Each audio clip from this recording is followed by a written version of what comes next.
NC Agro. Oferecimento Sicoob Amazônia. Mais que uma escolha financeira. Olá, muito bom dia para você. Está começando agora mais uma edição do NC Agro, com notícias do campo do Norte e Nordeste. E veja o que preparamos para o programa de hoje. Há 2 anos que o estado do Acre vem trabalhando e investindo no cultivo do cacau nativo, chamado também de cacau fino da Amazônia. O cacau de Rondônia é referência em qualidade e produtividade. E para manter esse status, o estado está agindo rápido. No extremo norte do Amapá, a mandioca é muito mais do que produção agrícola, é base da alimentação e parte da cultura dos povos indígenas. Mas uma doença vem ameaçando os roçados da região.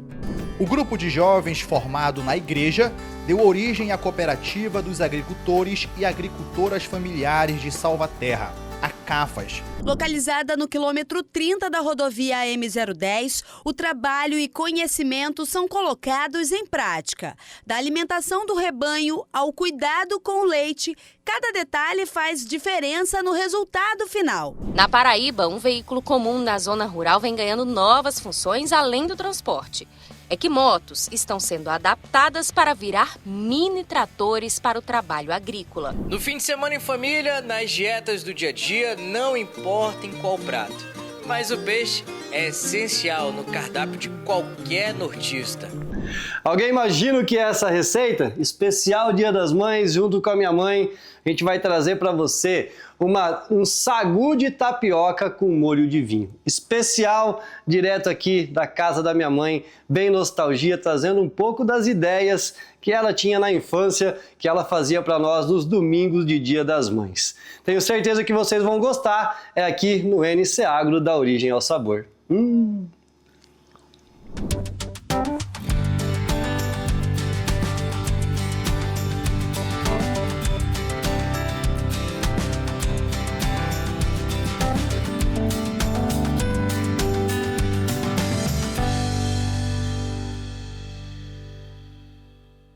A gente já começa o programa de hoje falando de cacau. No Acre, a produção tem mudado a realidade de produtores e comunidades indígenas. É na transformação da amêndoa em chocolate que surgem novas oportunidades de negócios na região. A região amazônica é conhecida por sua vasta floresta, pela biodiversidade e sua gente, mas o que poucas pessoas sabem é o tesouro que se esconde abaixo da copa das árvores. Com uma terra extremamente fértil, a região norte vem ganhando cada vez mais espaço e o estado do Acre conquistando sua notoriedade na produção nacional e internacional. Há 2 anos que o estado do Acre vem trabalhando e investindo no cultivo do cacau nativo, chamado também de cacau fino da Amazônia. Áreas antes degradadas ou vistas sem aproveitamento passaram a virar local de geração de renda, como na terra indígena Momo Haddad. A transformação da matéria-prima em renda, como a confecção de chocolate, já é uma realidade. Cooperativas, aldeias e produção familiar já fazem comercialização com outros estados e países, buscando incentivar ainda mais os produtores que trabalham com a cadeia produtiva do cacau. A secretária estadual de Agricultura relembra o histórico de conscientização dos produtores em reconhecer a importância da matéria-prima. Em 2023, nós começamos a fomentar a cultura do cacau no estado do Acre. Iniciamos na região do Juruá, especificamente ali em Cruzeiro do Sul. Diante dos estudos e do que a gente avaliou que o cacau poderia ser um grande potencial de rentabilidade e de desenvolvimento de uma cultura para o nosso estado, nós passamos a investir um pouco mais, capacitar os nossos técnicos, instituímos naquele momento o programa Rota do Cacau, começamos a mapear a cultura e mapear os frutos desse cacau, principalmente nas regiões indígenas, nas terras indígenas. É um trabalho que nós fizemos na terra Momo Haddad, entre Assis Brasil e Sena Madureira, e com isso nós identificamos que ele tinha grande potencial, principalmente em propriedades indígenas, extrativistas, ribeirinhos e, por que não, agricultores familiares. Áreas antes vistas sem aproveitamento devido à degradação passaram a ter grande importância e destacar a produção do cacau em comunidades indígenas e até quase isoladas em meio à floresta. Cuidar do cacau e não ter o conhecimento da renda que ele tinha na terra indígena Momo Haddad. Alguns municípios acreanos estão adiantados no desenvolvimento. Com exclusividade, a secretária anuncia inclusive a criação da primeira fábrica de chocolate, com produtoras à frente do empreendimento. Capacitamos os nossos técnicos, iniciamos agora um credenciamento dos viveiros locais, né? Mapeamos aí 700 mil mudas, vamos beneficiar 700 hectares de plantio de cacau. Além disso, fizemos um convênio com o Sebrae de 2 milhões para a gente poder potencializar ainda mais essa cultura. Agora, uma informação importante. Em Rondônia, tem novidade para os produtores de cacau. Agora é obrigatório o cadastro das lavouras. Tudo isso para evitar a propagação de pragas e doenças que ameaçam a cacauicultura do estado.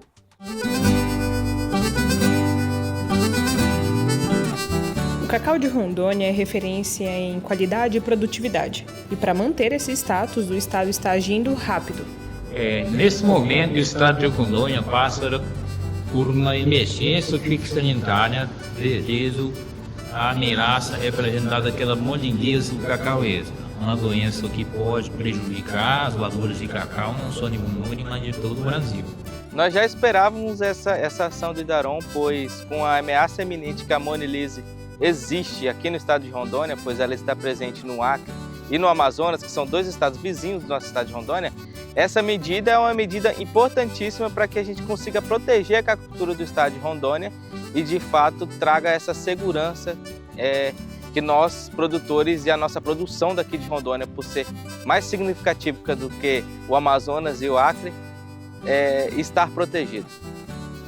O decreto de emergência fitossanitária é uma medida estratégica e preventiva, um esforço conjunto para garantir que essa doença que ataca os frutos passe longe das nossas fronteiras e, por isso, a IDARON instituiu o cadastro obrigatório das lavouras de cacau do estado. Todo produtor que comercializa cacau no estado de Rondônia deve realizar o cadastro. É obrigatório, é um cadastro gratuito, o produtor tem que comprovar a posse da propriedade, mesmo que ele não detenha a posse, que ele seja arrendatário ou comodatário, ele também possibilitará que ele realize esse cadastro na IDARON. Ao se cadastrar, o produtor recebe um código de identificação único que deve constar obrigatoriamente na nota fiscal para garantir a rastreabilidade total do produto. No momento do cadastro, o produtor recebe um código chamado código CENSE-IDARON. Esse código permite a rastreabilidade da propriedade a nível nacional.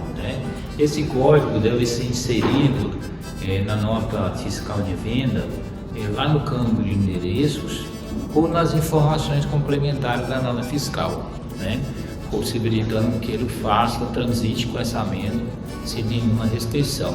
E se você perdeu o prazo inicial, não se preocupe.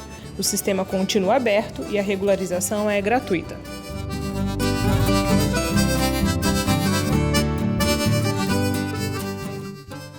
E no extremo norte do Amapá, comunidades indígenas de Oiapoque recebem apoio técnico para combater a vassoura de bruxa, que ameaça a produção de mandioca. A iniciativa fortalece os roçados tradicionais e garante mais segurança alimentar às famílias. No extremo norte do Amapá, a mandioca é muito mais do que produção agrícola, é base da alimentação e parte da cultura dos povos indígenas. Mas uma doença vem ameaçando os roçados da região. A chamada vassoura de bruxa da mandioca provoca a deformação nas plantas, reduz a produtividade e compromete a segurança alimentar das comunidades, principalmente das etnias do Oiapoque. Na realidade, isso já vem ocorrendo, porque as comunidades indígenas dependem diretamente, tanto no aspecto social como no aspecto econômico, da mandioca, da farinha, e aí não tendo variedades para plantio e também a praga ocorrendo, há o comprometimento porque você tem baixa produtividade ou em algumas situações não tem nem material para plantio. Hoje o que tem ocorrido dentro da área indígena são 2 variedades que têm conseguido fechar ciclo na presença da doença. E isso serve como uma alternativa, mas que precisa ser melhor trabalhado para potencializar essas variedades para que elas consigam realmente atender às exigências e necessidades dos indígenas, garantindo a segurança alimentar. Para enfrentar o problema, uma parceria com a Embrapa vem levando orientação técnica e estratégias de manejo diretamente às terras indígenas do município. É mais uma das ações da parceria entre a MDA e a Embrapa para o combate à vassoura de bruxa, dentro de um TED no qual nós fizemos com a Embrapa no valor de R$1.206.000. Além disso, temos também o Reniva, junto com a Embrapa, e temos também a Terra Indígena, que foi assinado exatamente todos dentro deste programa para combater a vassoura de bruxa que está assolando nossas terras. O trabalho une conhecimento científico e saber tradicional, fortalecendo práticas agrícolas que garantem produção sustentável e preservação das variedades locais da mandioca. Bom, aqui nós estamos avaliando a incidência, né, e ocorrência e severidade também da vassoura de bruxa. Então essa é uma praga recente que veio da Ásia e foi introduzida aqui no Brasil, no estado do Amapá. Já está em diferentes municípios do estado do Amapá e tem se alastrado. Então a intenção também é impedir que isso ocorra. E esse aqui normalmente é o período, quando começa o período chuvoso, a gente começa a incidência mais alta da doença. É por isso que a gente está avaliando nesse momento, que é justamente onde a gente tem a maior possibilidade de ocorrência da doença, então nos meses chuvosos, né? Então começando agora em janeiro até junho, mais ou menos, é quando a gente vai ter o pico máximo da doença. Então a gente vai avaliar isso, né? Constantemente, então mês a mês vamos fazer as avaliações de desenvolvimento para comparar depois essas variedades, né, e ver se a gente consegue ter alguma que consegue resistir à presença dessa doença. A mandioca é a farinha mais consumida nas aldeias. Proteger essa cultura significa garantir alimento e a tradição na região. No Oiapoque, a união entre ciência e tradição fortalece a produção indígena e ajuda a proteger uma cultura essencial para a Amazônia.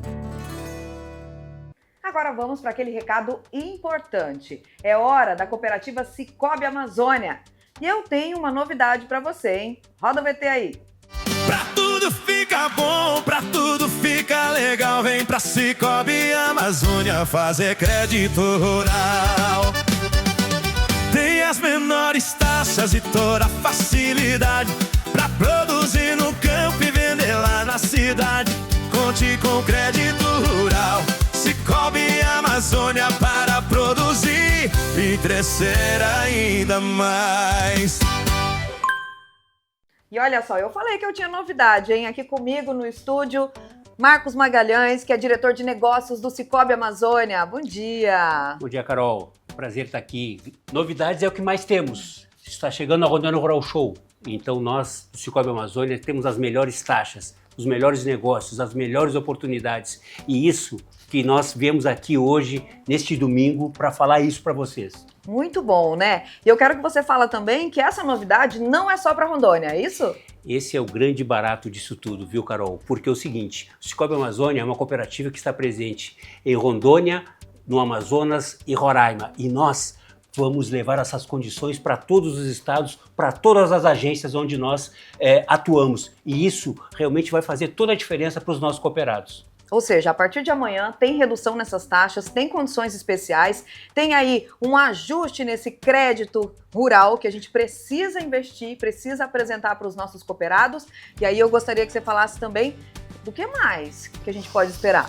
Carol, além das melhores condições de crédito rural, de todo o perfil, todo o porte de produtor rural, nós também temos crédito comercial para quem, por uma questão ambiental, não se encaixe dentro das condições do rural, eu tenho como atender nas minhas linhas comerciais. E além de tudo isso, eu acho que é muito importante falar que nosso time de consultores estará lá na Rondônia Rural Show com as melhores condições também em consórcios, em seguros, numa série de produtos com taxas realmente muito, muito agressivas. Marcos, e quem não é cooperado, o que deve fazer? Bom, pode procurar qualquer agência do Sicoob Amazônia, que será muitíssimo bem recebido. Mas se mesmo assim não tiver condições, não tiver disponibilidade, o QR Code que está aqui na tela, ele possibilita a abertura de conta e serão muito bem-vindos como cooperados do Cicobi Amazônia. Que é muito mais do que uma escolha financeira. Juntos somos mais fortes. Cicobi Amazônia. Uma parceria de sucesso. Obrigada.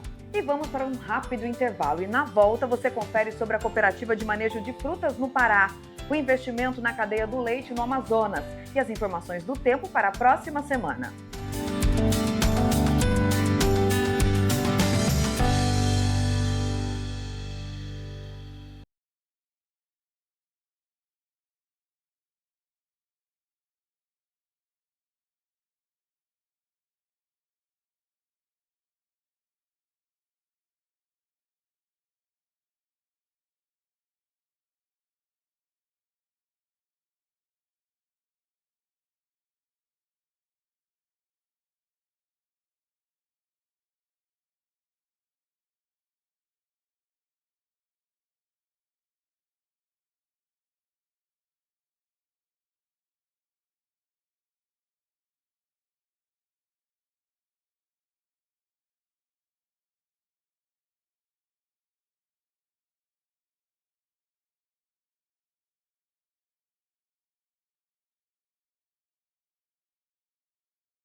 Estamos de volta e vamos direto para a Ilha do Marajó. Hoje, vamos te levar para conhecer um grupo de amigos que transformou um sonho em realidade, a criação de uma cooperativa de manejo de frutas. Essa história passa pela fé, perseverança e empreendedorismo. Há 12 anos, eles compartilharam um sonho e resolveram trabalhar para realizar.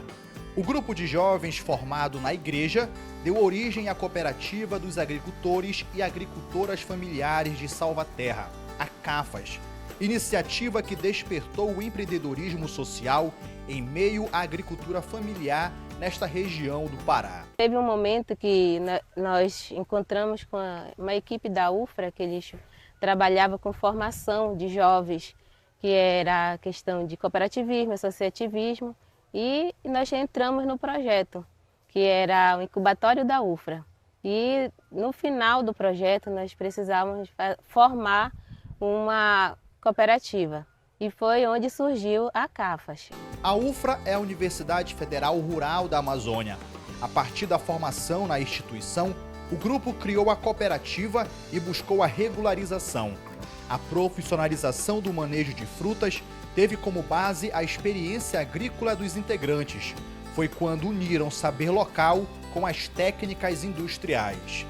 A minha vivência com esse mundo da agricultura é muito bonita e muito importante, porque eu aprendi com a minha avó, aprendi com meu pai, aprendi com a minha mãe e hoje estou repassando os saberes que eu aprendi para os meus filhos. E a minha família toda trabalha na agricultura familiar, nós trabalhamos com farinha, trabalhamos com roças, né? A gente trabalha com frutas também. Muito importante, muito fundamental o conhecimento que eu aprendi com meus avós, né? E hoje trouxe para cá, ensinei para algumas que não sabiam, né? E a gente aprende com eles e ele aprende com a gente. Essa plantação é parte de um sonho que se tornou realidade, de um grupo de jovens que se transformou numa agroindústria de referência na Ilha do Marajó. E para eles, o trabalho só está começando. A área que hoje abriga a sede da cooperativa é preenchida com árvores de diferentes espécies e frutos. Cada cooperado também planta em propriedade particular e compartilha a colheita. Assim, a produção não para, independentemente da safra. As polpas produzidas são de frutas como goiaba, murici, acerola, cupuaçu, maracujá e abacaxi. O processo de manipulação de alimentos é padrão. As frutas chegam, passam pela limpeza e são encaminhadas para descascamento e despolpamento. O trabalho continua no procedimento de embalagem e armazenamento.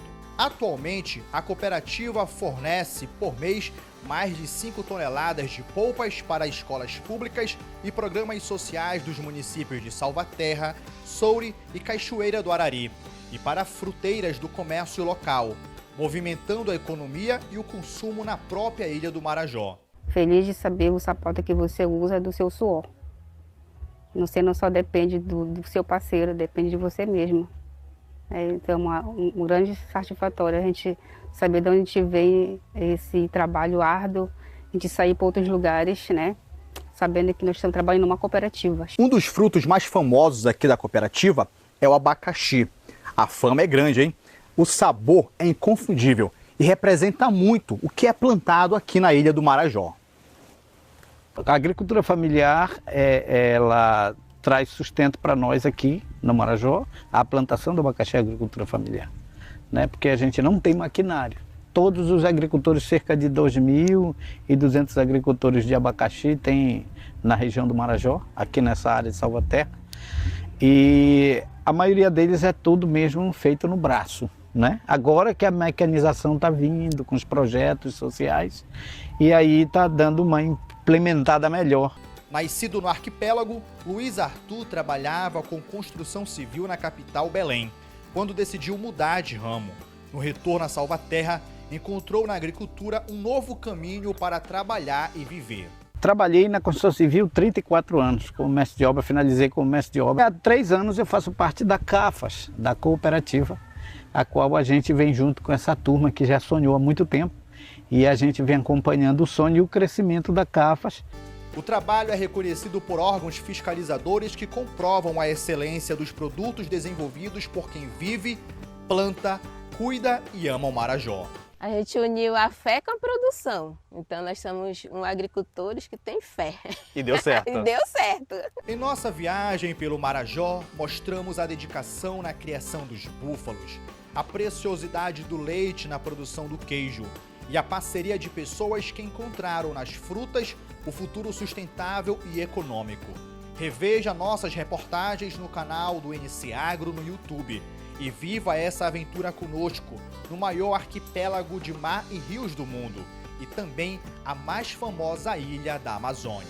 O cenário está mudando no campo amazonense. A pecuária leiteira do estado vive uma verdadeira virada de chave. Deixando o manejo tradicional para trás, o produtor agora investe pesado em tecnologia e gestão. O objetivo é claro, transformar conhecimento em produtividade e colocar o leite do Amazonas em um novo patamar de excelência.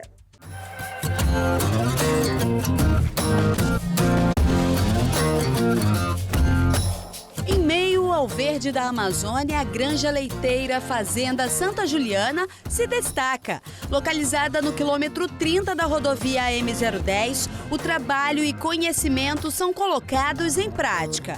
Da alimentação do rebanho ao cuidado com o leite, cada detalhe faz diferença no resultado final. E é aí que entra a estratégia. Para garantir os nutrientes necessários do gado leiteiro, a alimentação é fundamental. O BRS Capiaçu é um tipo de capim que produz até 300 toneladas por hectare. Pega fácil no terreno e ajuda o produtor a enfrentar os períodos de seca. O caminho para um leite de excelência começa aqui, com uma pastagem de qualidade, e passa por 4 etapas fundamentais para o melhoramento do produto. É um capim de qualidade, tem todos os níveis nutricionais que um bom capim precisa. Nós fazemos análise de proteína, esse capim deu 18% de proteína. E você vê um capim bonito desse jeito, não é à toa não, é porque é adubado, né? É calcareado, é feito a adubação dessa pastagem para poder ter o rendimento que ele tem capacidade de produzir.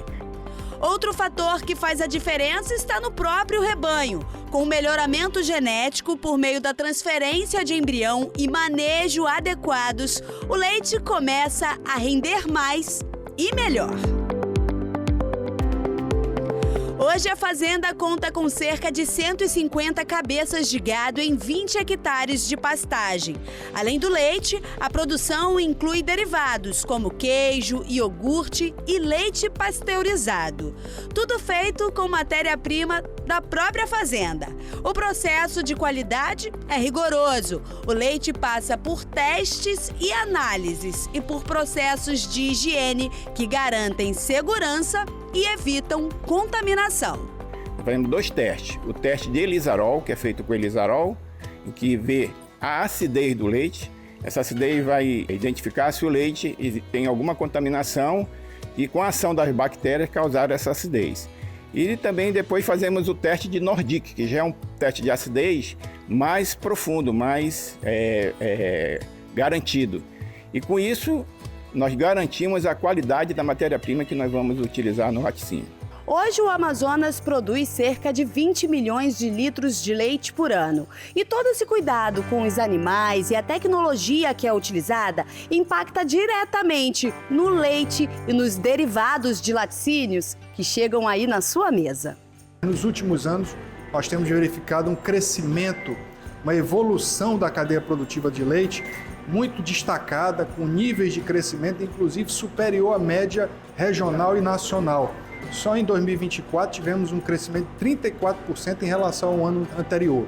Isso é resultado de investimentos significativos por parte de produtores rurais, investimentos em manejo do rebanho, manejo das pastagens, melhoramento genético, em qualidade e ampliação das plantas agroindustriais e também se destacando com queijos que têm sido premiados nos principais concursos nacionais e até mundiais de queijo. Esse esforço e melhoramento da qualidade do leite e derivados foi impulsionado por grandes parceiros, como a Agência de Defesa Agropecuária e Florestal do Amazonas e ainda pelo projeto de pecuária do Sebrae, que responde por 1/4 das inseminações artificiais no estado. Desde 2016, é justamente o melhoramento genético por meio de transferência de embrião, onde a melhor qualidade genética de gado leiteiro é proporcionada por nossos produtores aqui na região, onde o produtor rural ele paga apenas 30% desse valor do serviço, o Sebrae cobra 70%. Então, os produtores estão disponíveis para nos procurar e ter acesso à mais alta tecnologia de reprodução animal, que é a transferência de embrião. Com esse cuidado, uso de tecnologia inovadoras e conhecimento, o sabor do leite produzido no Amazonas ganha cada vez mais espaço, reconhecimento e mostra um futuro cada vez mais promissor.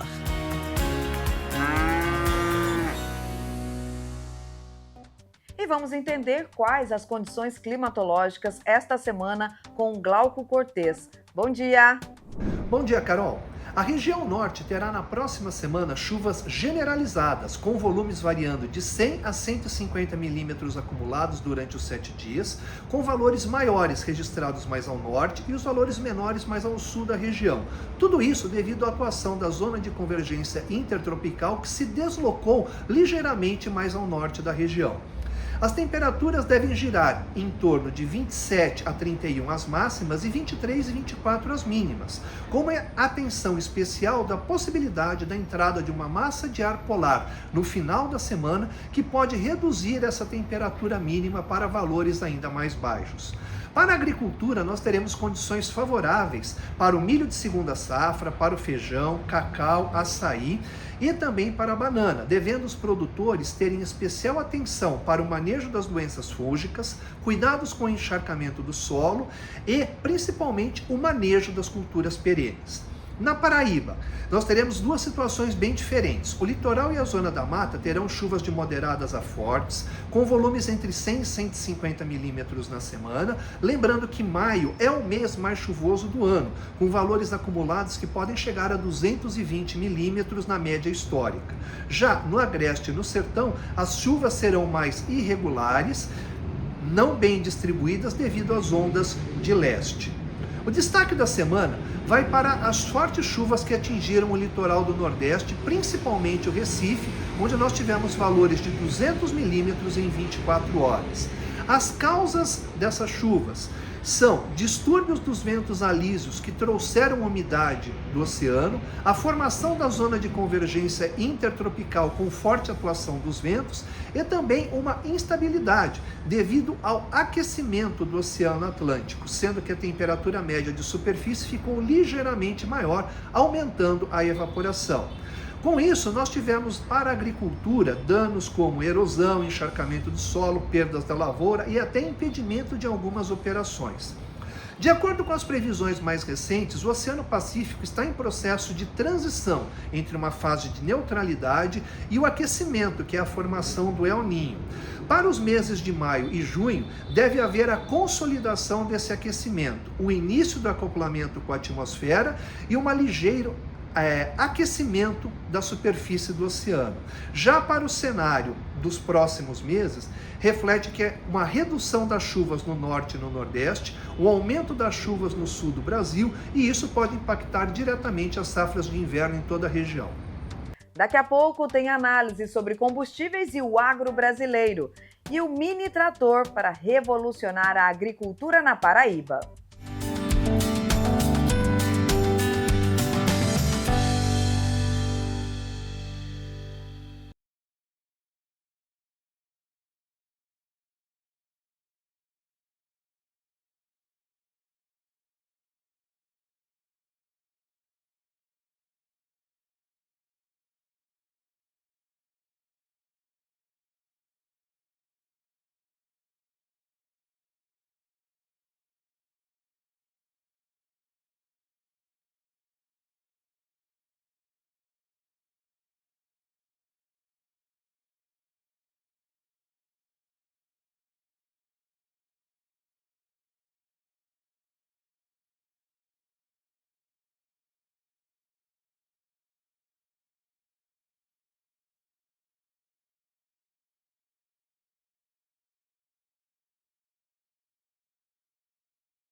governo brasileiro deve aumentar a mistura obrigatória de etanol na gasolina, passando dos atuais 30% para 32%. Um dos objetivos é conter a alta dos preços dos combustíveis pressionados pelo mercado internacional, principalmente por causa da guerra do Oriente Médio. A análise é do nosso consultor em mercado agrícola, o professor Marcos Fava Neves. O aumento da mistura de etanol anidro na gasolina vem numa hora muito boa, tanto para o empoderamento do Brasil quanto para lidar com as questões aí da guerra observada no Irã e no Oriente Médio. O Brasil tem condições de aumentar essa mistura porque nós devemos ter uma produção, segundo a Datagro, que faz estimativas muito confiáveis aí no mercado. O Brasil produziu 36,3 bilhões de litros de etanol na safra 25-26, lembrando que a cana começa sempre 1º de abril, terminando no 31 de março do ano seguinte. E esta safra em andamento, que é a 26-27, nossa produção deve ir para 41,6 bilhões de litros, um aumento de 15%, puxado principalmente pelo etanol de milho, que vai aumentar 3 bilhões de litros. Nós estaríamos com 29 bilhões vindos da cana e 12,8 bilhões vindos aí do milho. Então o Brasil demonstrou, nos últimos 10 anos, um aumento vigoroso na produção de etanol. Nós fomos de 30 bilhões de litros para os atuais 42 bilhões de litros. Então, 12 bilhões de litros a mais em 10 anos. Projeção que em 2035 nós vamos consumir 46 bilhões de litros. Então, essa medida agora de ir para 32% vai ajudar muito a cana, a redução das importações de gasolina pelo Brasil, buscando quase que uma autossuficiência em relação aí à gasolina, mas principalmente nesse momento, com esse aumento de produção, talvez a mistura poderia ir até a E35, 35% de anidro misturado na gasolina por um período aí de 6 meses e observar o que é que acontece no mercado. Mas para a cana é uma boa notícia, inclusive para o Brasil também, que deveria fazer um comunicado muito interessante aí ao mundo do aumento da mistura do combustível renovável em cima do combustível fóssil. É uma boa notícia para empoderamento energético, para geração e distribuição de renda e interiorização do desenvolvimento do Brasil, reduzindo a nossa dependência internacional das importações e até possibilitando aumentar as exportações de petróleo do Brasil, que têm sido muito lucrativas nos últimos meses. Agora olha essa invenção direto da Paraíba.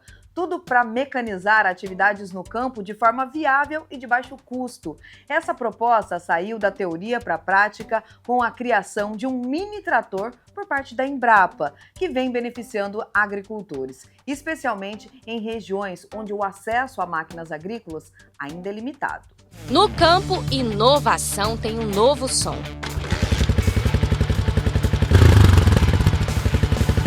Na Paraíba, um veículo comum na zona rural vem ganhando novas funções além do transporte. É que motos estão sendo adaptadas para virar mini tratores para o trabalho agrícola. Hoje, toda pequena propriedade rural dispõe de uma moto. Antes ele tinha o seu animal de tração e essa moto foi sendo substituindo esses animais por ela, né? Então toda propriedade tem uma motozinha. E nós da Embrapa fizemos um estudo para a gente adaptar essa moto num triciclo, que é a fonte de potência hoje dessa propriedade, tá? Então é um pequeno tratorzinho que vai fazer as atividades da propriedade, da lavoura, para esse produtor, porque hoje mão de obra está muito difícil e muito cara. Então isso vai facilitar muito as atividades agrícolas se ele adotar essa inovação que a Embrapa e a FAO estão apresentando. A ideia surgiu na Embrapa Algodão, em Campina Grande, no Agreste Paraibano, a partir do olhar e da criatividade de pesquisadores que trabalham justamente com a mecanização no campo. Na realidade, a Embrapa realiza o leilão para descartar materiais até então tidos como não servíveis, existiam essas 3 motos que foi transporte utilizado à época e essas motos iriam para leilão. Resolvemos requisitar essas 3 motos e iniciar esse trabalho, porque o objetivo maior é o quê? Trazer mais conforto para o agricultor familiar, um melhor desempenho, economia de mão de obra, de esforço. Com a adaptação, a moto se transforma em um triciclo capaz de operar como um pequeno trator. Nela, é possível acoplar equipamentos usados em diferentes etapas do plantio e também adaptados pela Embrapa. Nós temos 3 equipamentos de preparo de solo, a grade de uma linha reta, de 2 linhas alternadas e um cultivador que permite você fazer o preparo do solo. A ideia desses equipamentos, junto com a moto, é que o agricultor possa aproveitar a quadra chuvosa, que é muito curta aqui no Nordeste. Então, esses 3 equipamentos já são utilizados para preparo do solo. E aí, em sequência, a gente vê essa plantadeira, tem mais outra plantadeira e temos os pulverizadores também adaptados. Um dos exemplos é o pulverizador de 100 litros, que reduz o esforço físico e agiliza tarefas que antes eram feitas manualmente. Que ele é tracionado pelo nosso triciclo para aplicação de biofertilizante ou outros produtos, né, que têm necessidade da cultura. O mini trator já vem sendo testado por agricultores de várias regiões. Em Boa Vista, no Cariri paraibano, o produtor Luciano apostou na tecnologia e viu uma nova dinâmica de trabalho em sua propriedade rural. Hoje o tema é esse, é a falta de mão de obra. Devido a essa escassez, e quem quer produzir, quem busca solução, termina encontrando uma solução como essa, né, que é o triciclo. Ele vem a facilitar a nossa operação, o corte de terra, o plantio e até mesmo a colheita. Então a gente consegue hoje produzir com a facilidade que tem esse triciclo. O projeto conta com a parceria da Organização das Nações Unidas para a Alimentação e a Agricultura, a FAO, e da Agência Brasileira de Cooperação do Ministério das Relações Exteriores. O mini trator tem tecnologia de fabricação aberta, permitindo que os produtores e oficinas locais realizem a adaptação com circular técnica disponível pela Embrapa. A iniciativa mostra como soluções acessíveis podem transformar a vida de quem vive da terra, unindo tecnologia, criatividade e as necessidades reais do campo. A gente vai para o nosso último intervalo e na volta tem as espécies de peixes cultivadas em Roraima e a receita de mãe para filho com tapioca e vinho.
A piscicultura em Roraima teve um crescimento de mais de 20% nos últimos 2 anos. E sabe quais as espécies estão em destaque? Matrinchã e tambaqui. No fim de semana em família, nas dietas do dia a dia, não importa em qual prato. Mas o peixe é essencial no cardápio de qualquer nortista. Matrinchã. A família inteira prefere mesmo a matrinchã. Pode faltar o peixe? Não pode. Qual tu gosta mais, tambaqui ou matrinchã? Matrinchã. É bom, né? Sim. Pode faltar um peixe? Não, tem que ter peixe em casa. Toda semana eu como, 3 dias eu como peixe. Pode faltar peixe? Não pode faltar. E para garantir essa proteína no dia a dia da população, a piscicultura é essencial. E em Roraima ela tem ganhado cada vez mais espaço. O crescimento da produção e o avanço tecnológico mostram que o estado está se consolidando como referência na criação de peixes nativos da Amazônia. Peixe hoje é o único produto no Brasil que lhe deixa 30% de mais de lucro. O que estava inibido um pouco aqui no estado é a oferta de ração, mas hoje nós temos já 3 fábricas de ração produzindo. E não está dando ainda, nós estamos puxando aí uns 60%, 70% do consumo dessa ração de outros estados, do Rondônia, do Amazonas. Então, quando tiver disponível aqui a ração e tiver outros tipos de manipulação desse pescado para a gente jogar para Guianas Inglesa ou para Venezuela, já ele manipulado. O seu Paulo é um dos maiores piscicultores do estado. Ele é o pioneiro em Roraima na produção de alevinos. Atualmente, ele tem vários tanques de criação na capital e no interior. Não, nós produzimos tambaqui e matrinchã porque é o peixe que mais vende. Entendeu? Nós vamos produzir um peixe que, igual a curimatã, o piau, essas coisas de muita qualidade, porque não vende. E se engana quem pensa que produção de peixes é aquele modelo antiquado, usando redes e varas. Na realidade, tem muita tecnologia e um carinho especial. Aqui é um sistema fechado, onde a água entra por essa mangueira, sai pelas laterais de tela, ela cai na calha e vai novamente para o tanque e é retornada novamente. E aqui é o sistema de oxigenação, onde vem a mangueira. Aí, ó. E aí essas bolinhas aqui são Essas larvas? bolinhas são ovos ainda. Amanhã de manhã elas já são larvas. E depois de quantos dias elas depois já são? de 3 dias, quando ela absorve a bolsa vitalina, aí vai para o tanque que ela já vai comer ração. Depois de 3 dias, aí com 15 dias depois, 20 dias, já é alevino, já pode vender. Aqui tá as matrizes, aqui as mães dela. E a temperatura da água é normal? É normal, se tiver... A temperatura é ambiente, né? Porque o peixe é um animal homotérmico, né? Se a água tiver a 20 graus, ele está a 20 graus. Se tiver a 27 graus, ele está a 27 graus também. Então, ele não se incomoda da água mais quente ou mais fria. Pode cheirar que é bom. Não cheira a bacalhau, mas cheira a matrinchã. Segundo dados da Associação Brasileira de Produtores de Peixe, o estado de Roraima teve um aumento de mais de 20% nos últimos 2 anos na produção de alevinos. A grande maioria é tambaqui e matrinchã. No ano de 2024, o estado produziu mais de 23 mil toneladas. Isso faz com que tanques como esse sejam cada vez mais comuns, espalhadas pelo estado de Roraima. O tambaqui é o grande destaque da produção, representando quase toda a piscicultura do estado, com cerca de 98,7% do total produzido. O estado tem quase 7 mil hectares de lâmina d'água e cerca de 5.100 viveiros em operação, concentrados principalmente nos municípios de Boa Vista, Alto Alegre, Mucajaí, Cantá e Amajari. A nossa saída aqui do peixe não é jogar para Manaus, que é o centro do peixe, Rondônia, que compete com nós no preço e na produção de ração. O nosso negócio aqui é o Caribe e Venezuela, onde são países que não têm produção e que têm dinheiro para comprar o que nós produzimos. Atualmente, então, o principal comprador, assim, o estado de Roraima exporta mais, então, para países vizinhos, né, que fazem fronteira aqui. O que dificulta mais nessa exportação? Não, hoje não dificulta nada. Hoje a dependência da entrega para esse pescado na Guiana ou na Venezuela é a compra deles. Nós dependemos da quantidade. Hoje o nosso mercado maior é Manaus. Aí, tirando Manaus, é o consumo interno. Aí, o que vem em Guiana e Venezuela. Mas isso vai mudar rápido. Se é poucos anos aí, 3, 4 anos, muda. O nosso foco vai ser aqui em cima. E aí quando começar esse crescimento exponencial para os países vizinhos, vai aumentar a produção ainda mais, né? Lógico, tendo procura, meu irmão, nós temos aqui como fazer oferta à vontade. Apesar do crescimento da produção de peixes no estado de Roraima, dados da Embrapa apontam que Roraima é o 4º maior produtor de peixe no país. Em primeiro está Rondônia, e na sequência Maranhão e Mato Grosso. Grande parte da produção de Roraima é destinada ao mercado regional, com destaque para o Amazonas, que consome cerca de 70% do pescado produzido no estado. O principal desafio é a logística, custo, insumos e infraestrutura que ainda limitam a expansão da atividade. Bem, o mais importante é que não pode faltar o peixe no almoço do fim de semana. Não pode faltar. O cozido é importante no finalzinho de semana. Matrichã para assar e o tambaqui para cozinhar e fritar.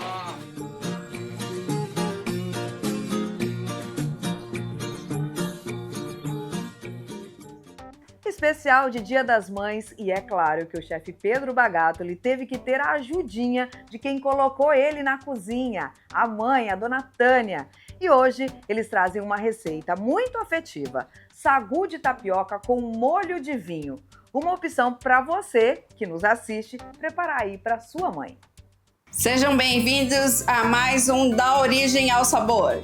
Comigo, Tânia Bagatoli. É isso, e comigo, chefe Pedro Bagatoli, um especial Da Origem ao Sabor, direto da casa da minha mãe, para esse Dia das Mães maravilhoso. Que domingão, já de cara um feliz Dia das Mães, abençoado para todas as mamães aí que nos acompanham, e em especial para minha mãe, com muito carinho, hoje aqui fazendo uma receita, trazendo aqui para vocês um especial sagu de tapioca com molho de vinho. E essa ideia, mãe?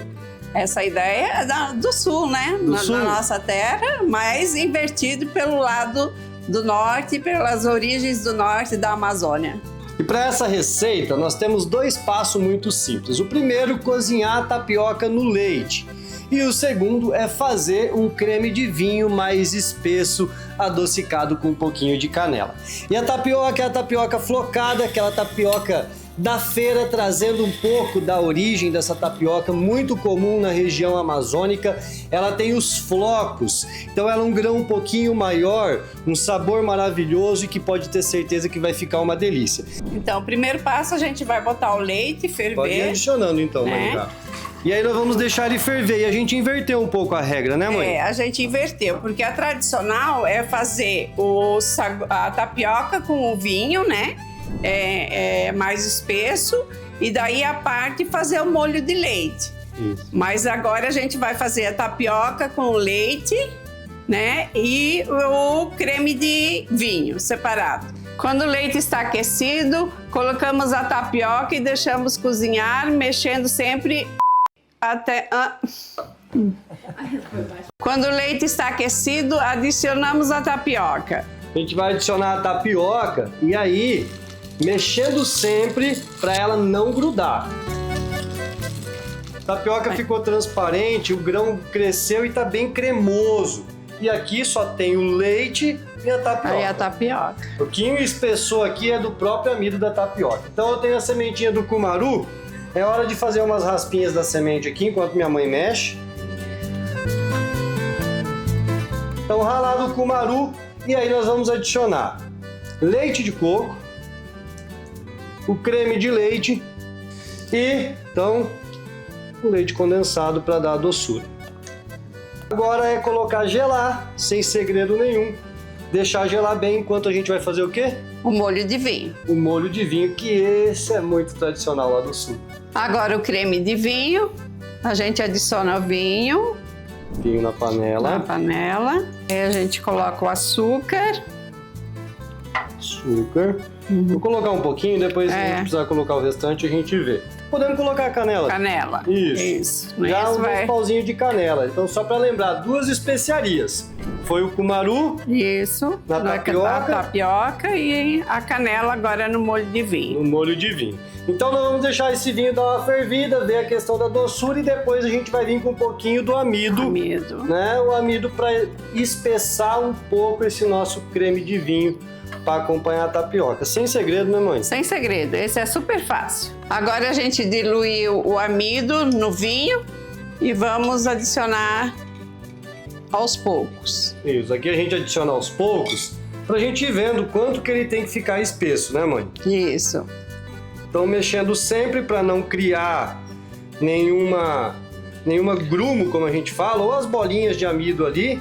A gente mexendo sempre vai adicionando essa mistura com o amido e o vinho. Mais, né, mãe? É, pode colocar mais. Ficou cremoso assim? Agora é só botar gelar e depois montar a sobremesa.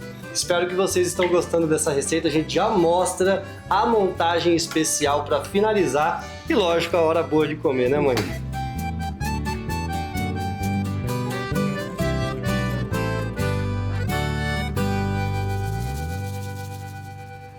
E é isso. Deixando um pouquinho minha mensagem de Feliz Dia das Mães para todas as mamães cozinheiras, não cozinheiras, para todas as mamães guerreiras aí de toda a nossa região, de todo o Brasilzão afora, com um carinho especial meu do chefe Pedro Bagatoli, cozinhando junto com a minha mãe, né? Deixar a sua mensagem, mãe? Especial Feliz Dia das Mães a todas as mães desse país. Isso. E para mim, pessoal, é uma alegria muito grande estar cozinhando com a minha mãe. Como é dar origem ao sabor, a origem do sabor do chefe Pedro Bagatoli é a minha mãe. Toda a origem, tudo que eu faço, tudo é pensando de como ela trazia a culinária nossa em casa. Ela sempre fez massa caseira, bolacha, pão cuca, até hoje, né? Pão até hoje, cuca. Finais de semana nessa casa dela aqui, que até um tempinho atrás era uma mais antiguinha, a gente sempre ia lá, se reunia para comer a cuca dela e sobremesa que ela fazia. Só que isso era profissional de uma forma que eu até vendia, né, mãe? Eu levava para o meu trabalho, nas bandejinhas, os pacotinhos de bolacha, para poder vender e sempre vendo ela produzir, para poder vender fora de casa, fazer um extra a mais, sempre vendo ela cozinhar. Isso me motivou a levar para o ramo da gastronomia e hoje ser um profissional. Então eu devo muito à minha mãe, a toda a minha profissão, a tudo que eu faço. Eu falo muito que eu devo a ela. Ela nos ensinou essa essência e é isso que a gente aplica dia a dia dentro do nosso trabalho, dentro do que eu trago aqui para vocês. É uma verdade de receita que vem da mãe. Mas ó, um beijo, tô muito feliz em estar aqui. Espero que tenham gostado dessa receita, da origem dos sabores do chefe Pedro Bagatoli até o sabor que é o que a minha mãe trazia. Feliz Dia das Mães, muita paz.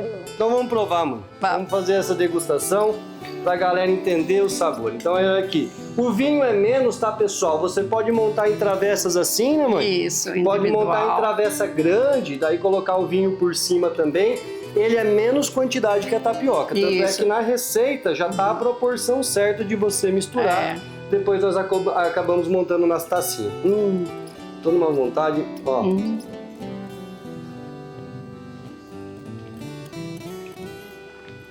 Que delícia, mãe. Nossa. Tá bom, né? Essa tapioca ficou perfeita. O azedinho do vinho, o sabor intenso do vinho, né? O cumaru também deu um toque especial. O cumaru também. Na tapioca. Muito bom. Ficamos por aqui. Mais um da origem ao sabor, especial Dia das Mães. Um beijo grande. Fiquem com Deus e até domingo que vem, numa outra receita especial assim como essa. Obrigado, mãe. Obrigada. Obrigado a todos vocês. E você, me conta, o que vai preparar para o almoço do Dia das Mães? Manda sua foto lá do almoço nas nossas redes sociais. A edição de hoje vai chegando ao fim. Você pode rever e compartilhar todo o nosso conteúdo, tanto no Instagram como no YouTube. Feliz Dia das Mães para você e até a semana que vem. Tchau, tchau.